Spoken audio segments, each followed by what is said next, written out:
På jorden har vi dag og nat, fordi jorden roterer om sin egen akse.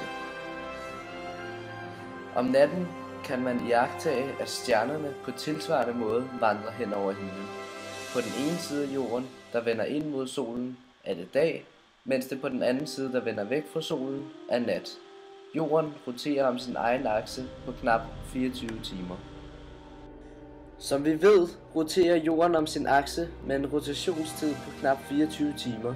Samtidig med dette bevæger jorden sig i en cirkelformet bane rundt om jorden. Her er omløbstiden altså 1 år. Jordens cirkelformede bane omkring jorden fastlægger en plan i rummet, som kaldes ekliptikas plan. Det vil sige, hvis jordens akse havde stået vinkelret på denne plan, ville solen altid have stået lodret over ækvator, og der havde ikke været forskel på årstiderne. Man skelner mellem en kort dagbue og en lang dagbue, eller som vi kender det, sommer og vinter. Om vinteren er dagen kort, vi modtager derfor kun stråling fra solen i kort tid, og det bliver koldt. Om sommeren er dagen længere, vi modtager derfor stråling i længere tid, og det bliver varmere. Med andre ord er der årstider på jorden, fordi jordens rotationsakse den hætter. Dette fænomen opstår på grund af hældningen i jordens rotationsakse. En tænkt linje tværs igennem planeten fra den nordlige pol til den sydlige pol, omkring hvilken den roterer.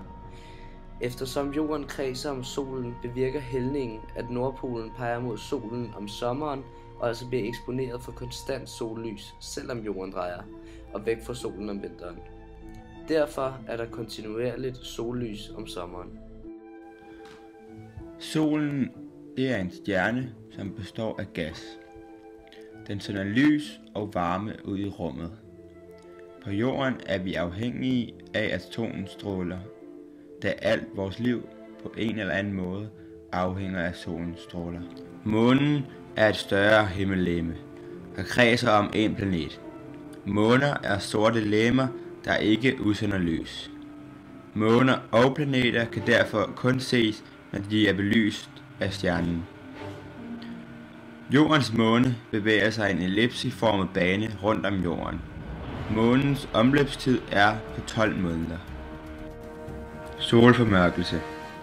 Det opstår, når solen, jorden og månen står på en ret linje, hvor månen ligger i midten.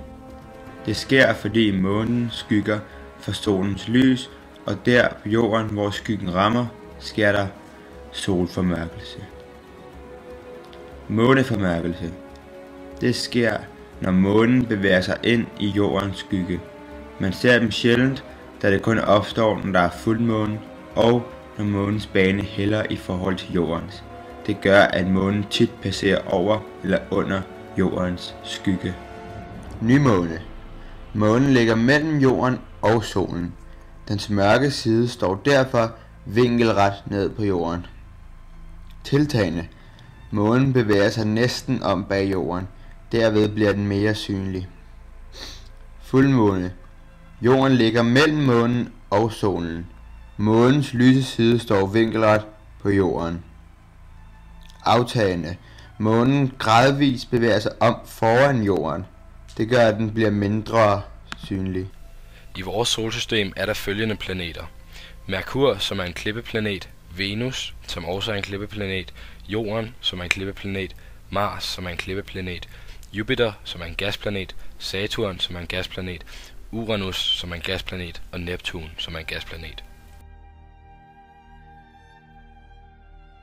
Det har endnu ikke været muligt at bosætte sig på de andre planeter i solsystemet. Her er nogle af grundene.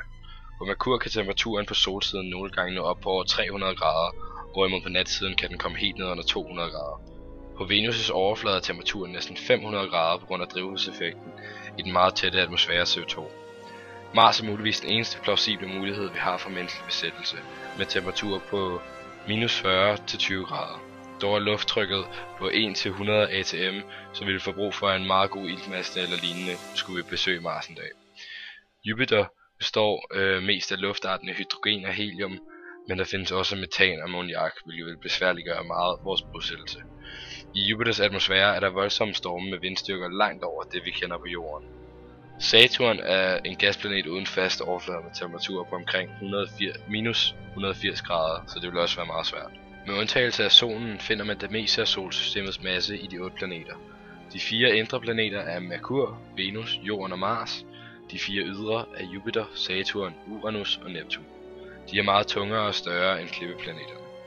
Udover disse findes der andre himmellegemer, blandt andet planeternes måner, asteroider, kometer og TNO, også kaldet transneptunobjekterne. Omkring nogle af planeterne kredser planeternes måner, og ligesom planeterne er mørke himmellegemer. Mellem Mars og Jupiter findes et stort antal asteroider, som er splotplaneter. Kometer er himmellegemer, der består af en fast kerne omgivet af diffus stof.